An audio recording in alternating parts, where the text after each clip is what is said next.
Olá, meus irmãos, minhas irmãs, sejam bem-vindos. Hoje a nossa escalada bíblica é no Evangelho, segundo escreveu Marcos. Convido você a abrir a sua Bíblia no capítulo 8. Faremos a leitura dos versos 27 a 30. Esse texto diz assim: Então Jesus e os seus discípulos partiram para as aldeias de Cesareia de Filipe, e no caminho perguntou-lhes: Quem dizem os homens que eu sou? E responderam: João Batista, outros Elias, mas outros algum dos profetas. Então lhes perguntou: Mas vós, quem dizeis que eu sou? Respondendo Pedro, disse: Tu és o Cristo. Advertindo-os Jesus de que a ninguém dissesse tal coisa a seu respeito. Bom, meus irmãos, os evangelhos, eles são muito conhecidos e, como eu disse na semana passada, é difícil a gente selecionar um único texto que demonstre tudo aquilo que o Evangelho procura trazer para nós. O Evangelho de Marcos é o menor de todos, tanto em relatos, quantidade de relatos, como na brevidade dos relatos que ele seleciona. Ele provavelmente é o evangelho escrito mais antigo, né? Então ele provavelmente foi o primeiro dos evangelhos a ser escrito, e ele, a grosso modo, é um chamado radical, a gente pode dizer assim, de seguir a Jesus. Ou seja, é um tudo ou nada a respeito da história de Jesus e do que ela significa para nós. Basicamente, a gente poderia dizer que o Evangelho de Marcos não é para pessoas que apenas aceitam a parte dos ensinos de Jesus como bons ensinos, como uma filosofia possível para se viver, mas Marcos ele é muito mais prático em dizer que ou nós estamos com Jesus e seguindo aquilo que ele coloca para nós ou não, né? Ele faz isso de uma forma muito interessante, e se você voltar à sua Bíblia, lá no capítulo 1, você vai ver que o primeiro versículo ele já coloca isso de forma clara. Ele diz: princípio do Evangelho de Jesus Cristo, Filho de Deus. Ou seja, ele não dá espaço para que a gente fique em dúvidas a respeito de quem ele é, mas ele já coloca isso de uma forma direta. Outra coisa que a gente pode notar em Marcos é que ele não se interessa em registrar os primeiros passos de Jesus, o seu nascimento, concepção, mas ele já coloca aqui, depois dessa afirmação de que são as boas novas a respeito de Jesus, que é o Filho de Deus, letra maiúscula aí, então ele está usando o título, né, que representava o Messias, representava aquele que era aguardado, e logo depois ele já coloca João Batista fazendo afirmações a respeito de alguém que viria, e quando ele encontra com Jesus, ele mesmo o identifica para que não tenha dúvidas de que a pessoa de Jesus é quem era aguardado. Nós podemos também entender a respeito do Evangelho de Marcos sobre o seu propósito, né? a sua ocasião, vamos chamar assim, e essa era com relação aos crentes que estavam em Roma. Esses crentes, a gente fica sabendo alguma coisa, né? Ainda que fosse um período um pouco diferente, lá na carta de Paulo aos Romanos, certo? Mas esses cristãos lá de Roma, eles eram um grupo um tanto dividido, no sentido assim, havia judeus que haviam se convertido e faziam parte da igreja, e existia romanos e pessoas de outras nacionalidades que são chamados de gentios, né? E que estavam ali na igreja. Então, duas coisas aconteciam nessa igreja que precisava de um suporte. Primeiro é que as pessoas elas se converteram, mas elas estavam entrando em uma religião completamente nova, né? Então, quando alguém se convertia de uma religião que tinha ídolos para outra, isso não era tão difícil de fazer porque era, vamos colocar entre aspas aí, trocar as imagens. Mas agora eles saíam de uma religião que tinha imagens, que tinha rituais, que tinha elementos, né, muito ritualísticos, e agora eles passam por uma religião que é muito mais de reflexão, de espiritualidade e de prática, não para si necessariamente, mas em direção ao outro, né? Amar o outro, servir ao outro, cuidar do outro, socorrer o outro, né? Então havia sincretismo nessa religião lá, especialmente ali na cidade de Roma. Uma outra coisa é que eles eram perseguidos porque eles não afirmavam que o imperador era Deus, né? Então, uma expressão comum daquela época era dizer que César era o Senhor. E eles diziam que Jesus Cristo é o Senhor. Então, isso colocava sobre eles uma perseguição política, e é claro que quando essa opressão política não funciona, aqueles que estão querendo oprimir, eles vão utilizando de outras estratégias. Então, por exemplo, proibição de comprar daqueles comerciantes que eram cristãos, então isso afetava a vida econômica. Havia ali uma pressão social, né, para que essas pessoas não participassem ativamente da vida da cidade. Enfim, essas coisas elas não se restringiram àquele tempo, mas já aconteciam ali.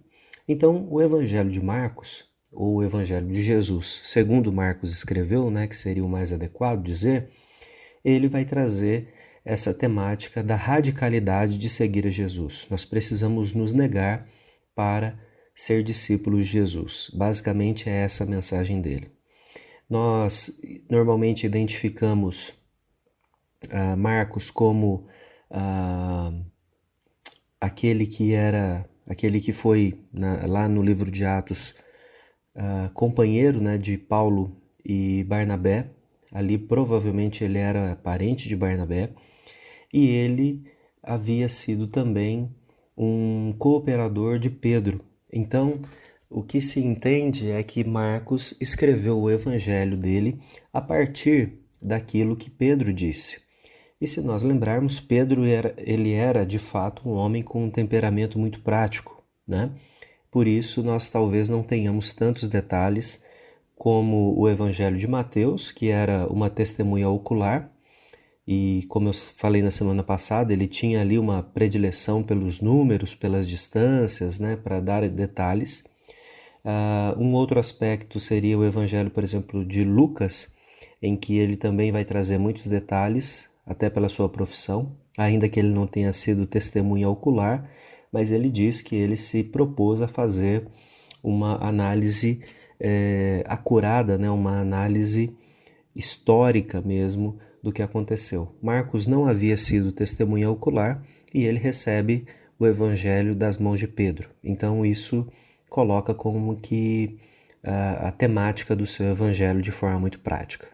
Você pode ver essa questão da praticidade nas cartas de Pedro também, que nós poderíamos até unir aqui no estudo do evangelho, mas nesse momento nós não faremos isso. Então, olhando aqui hoje apenas para o Evangelho de Marcos.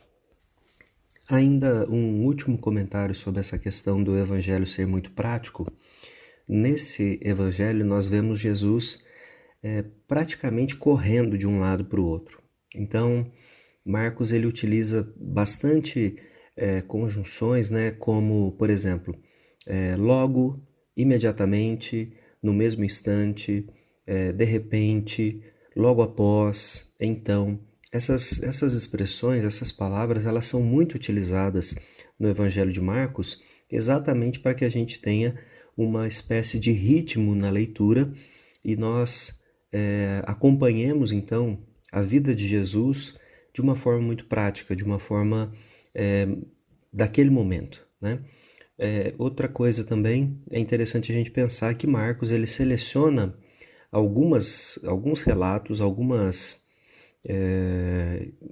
passagens daquilo que Jesus fez, e ele vai usar ali 5, 6 versículos. Mas existem no livro alguns momentos em que Marcos ele vai utilizar 20 a 25 versículos para tratar de um assunto, até um pouco mais. Isso significa que esses textos, na perspectiva de Marcos, eles eram mais significativos. Isso não porque os outros fossem menos importantes, mas porque, como ele conhecia os seus leitores, ele dá ênfase nesses momentos exatamente para resolver ou para ajudar a resolver alguma questão que estava mais aflorada ali na vida dessas pessoas naquele momento. Agora nós vamos falar um pouquinho sobre os temas, né, que estão no Evangelho de Marcos. A gente pode colocar aqui 3 temas para que fique mais fácil a nossa reflexão. Então, o primeiro deles é o aspecto de que nós precisamos conhecer a Jesus, né? Nós temos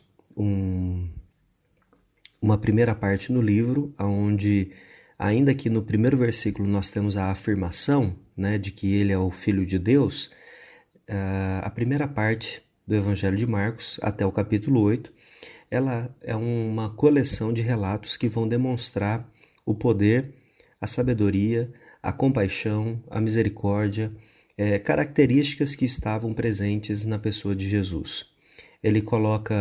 Marcos coloca Jesus de uma forma muito prática, né, muito simples também, e ele vai mostrando como que a relação de Jesus acontecia com as pessoas através do que ele via, do que ele tocava, dos lugares aonde ele estava,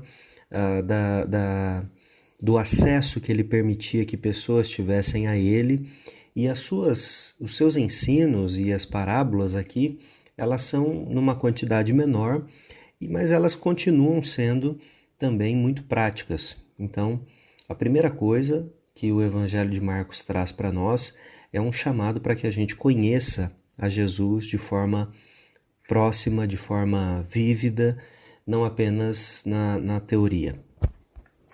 Um segundo tema que nós temos no Evangelho de Marcos, depois de conhecer a Jesus, é seguir a Jesus. Isso se relaciona com o aspecto de ser discípulos, né? Então, no Evangelho, nós temos os discípulos muito reticentes da pessoa de Jesus. Começando lá por João Batista, que faz afirmações categóricas a respeito dele, e veja, né, o livro já começa colocando um grande discípulo, né, uma pessoa que certamente tinha fama, era bem conhecido na época. Essa pessoa já é apresentada ali como uma autoridade que estava associada a Jesus. E depois nós temos os discípulos, o chamado dos discípulos, e esses sempre com uma variação muito grande, né? Jesus ensina e eles acolhem, Jesus ensina e eles não conseguem entender o que Jesus está dizendo, mas também não perguntam para ele qual é o interesse dele naquilo. Então, essas dúvidas, essas incertezas que são atribuídas aos discípulos, elas servem para nós também como um alerta daquilo que, se nós queremos seguir Jesus, então isso pode acontecer conosco. Pensando nos primeiros leitores, quando eles certamente leram que os discípulos, os apóstolos, passaram também por essas lutas, isso de certa forma vinculou, conectou esses homens e mulheres que estavam passando por lutas práticas com essas figuras de fé, essas figuras de coragem do cristianismo ali inicial, primitivo, a gente pode chamar, né? Então, primeiro tema, conhecer a Jesus. O segundo é seguir a Jesus, né, no discipulado. E o terceiro tema, sem dúvida, é a questão da submissão a Jesus, né? E isso vai trazer 2 temas para nós. O tema do reino de Deus, onde Marcos vai expondo isso de uma forma a demonstrar e a ensinar o que é esse reino de Deus, e também de mostrar o seu rei, né? Esse rei, diferente do que César era, lembra que eu disse que uma das acusações era que os cristãos não reconheciam César como Senhor? Então, diferente desse César que vive num palácio, que está cercado de um exército e que para chegar nele era uma tarefa quase que impossível, esse rei, né, não apenas alguém que vem seguindo uma descendência, mas alguém que conquistou com a própria vida o reino, ele é alguém do povo, ele é alguém que está numa condição muito diferente do César, né? Então, aqui seria uma instrução, vamos chamar assim, para que os discípulos que estavam em Roma, eles se sentissem encorajados de saber que eles estavam com o Messias, com Jesus, né? Uma nota aqui também que eu acho muito interessante é que o Evangelho de Marcos ele foi distribuído em 16 capítulos, né? E nós temos no capítulo 8, aquele que nós lemos, a afirmação de Pedro de que Jesus era o Cristo, o Filho de Deus. Então, quando nós olhamos para esse evangelho, nós podemos separar o evangelho ao meio, né? A primeira parte é uma parte onde existe uma apresentação de Jesus em que ele vai crescendo nessa apresentação. Ele começa como um homem que tem algum mistério envolvido nele, porque ele vem falando a respeito de coisas do reino de Deus, ele vem usando afirmações que são afirmações reconhecidas, né, como divinas. Então, a autoridade de Jesus ela vai crescendo lá do primeiro momento que nós temos, que é o batismo, até o capítulo 8. Isso é comprovado com curas, com falas, com ensinos, com inclusive embates para com os líderes da época, né? E depois do capítulo 8, depois da afirmação que nós temos de Pedro, nós temos esse filho do homem caminhando da autoridade para uma espécie de fraqueza. A palavra fraqueza talvez não seja melhor, eu penso que vulnerabilidade seria mais adequado. Isso por quê? Porque do capítulo 8 em diante, Jesus ele começa a preparar o seu caminho para a cruz. Ele começa a falar para os discípulos do que teria que acontecer. E lá, né, obviamente, nesses capítulos nós temos o sofrimento, a morte e a ressurreição de Jesus. Então, nós temos aqui dois movimentos no livro, né? Um que parte de um ponto menor para um crescimento até chegar ao clímax, né? Que a gente chama assim, que é o capítulo 8, e depois nós temos uma espécie de descendente até chegar lá na morte e ressurreição de Jesus, né? Sendo que o texto vai terminar não terminando. O que eu quero dizer com isso? Se você abrir a sua Bíblia lá no capítulo 16 de Marcos e observar os versos 19 e 20, diz assim: De fato, o Senhor Jesus, depois de lhes ter falado, foi recebido no céu e assentou-se à destra de Deus. E eles, tendo partido, pregaram em toda parte, cooperando com eles o Senhor e confirmando a palavra por meio de sinais que o seguiam. E antes nós temos a ordem que Jesus dá para que os discípulos continuem a evangelização. De certa forma, irmãos, esse comentário final do livro, ele não encerra o livro, né? Porque perguntas podem ser levantadas aqui, mas quais são, por exemplo, quais são os efeitos daquilo que esses discípulos faziam? Quais são essas obras maiores, essas realizações mais significativas que se relacionaram com os discípulos de Jesus? E assim por diante, a gente poderia colocar inúmeras perguntas aqui a esse respeito.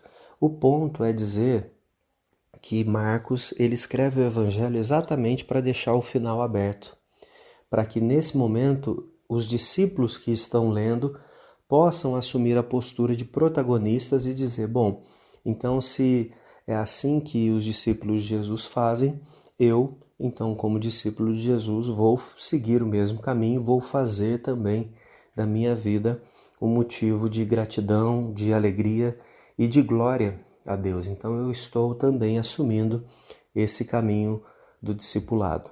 Então o Evangelho de Marcos, ele vai trazer essas questões, né? Algumas coisas para resumir para você lembrar. O Evangelho de Marcos é muito prático, ele está sempre em movimento, porque ele pretende mostrar que o Evangelho é dinâmico, que seguir a Jesus é radical, que nós não podemos perder tempo diante das coisas que Jesus está colocando para nós. Segundo, o Evangelho de Marcos é um evangelho que nos convida a conhecer a Jesus. Num segundo aspecto, o Evangelho de Marcos, ele nos ensina a ser discípulos de Jesus. Num terceiro momento, ele ensina cada um de nós a ser submissos e a participar do reino de Deus a partir daquele acesso que Jesus nos concede. Então, o Evangelho de Marcos, como introdução, são essas as informações, e fica aqui sempre o convite para que você leia novamente, para que você, se tiver dúvidas, nos procure, para que elas sejam sanadas. Mas o convite primordial é para que você se aproxime da pessoa de Jesus através da palavra de Deus. Que Deus abençoe você, que você possa continuar crescendo em conhecimento, em graça e em experiência com o nosso Deus. Um grande abraço, até a próxima.